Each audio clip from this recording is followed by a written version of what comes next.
Well, Prince Harry is already in the UK. He is here. He is in isolation or in quarantine at Frogmore Cottage, which is, of course, the couple's UK base. He won't be seeing any family anytime soon because he has to spend 5 days in self-isolation, and he will be tested again for COVID. So what sort of a homecoming is it going to be for Prince Harry? Well, a deeply emotional one. I think that much we can be sure of. I'm sure that he's desperate to see his grandmother, the Queen. Of course, the Sussex's cottage, Frogmore Cottage, is a very short walk from Windsor Castle. Because of COVID, Prince Harry simply can't see the Queen for the next 5 days. He has to self-isolate.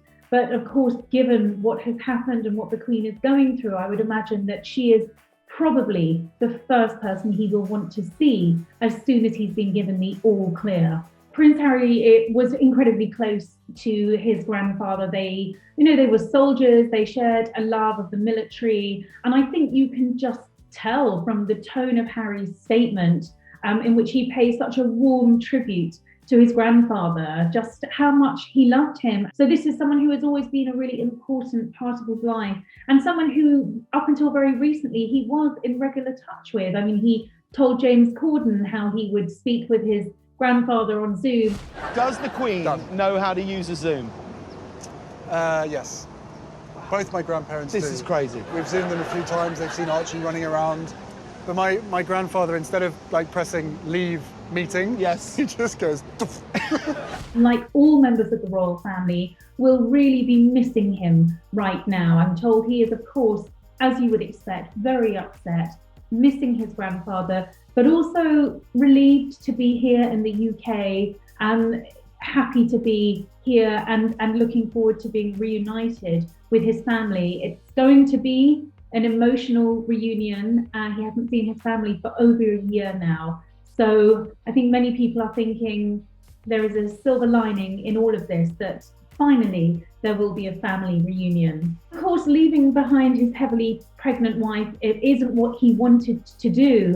My understanding is that Meghan was really keen to be here with Prince Harry to support him through what is clearly a very, very difficult and personal time for him. But she is now in the late stages of her pregnancy. She's well into her third trimester.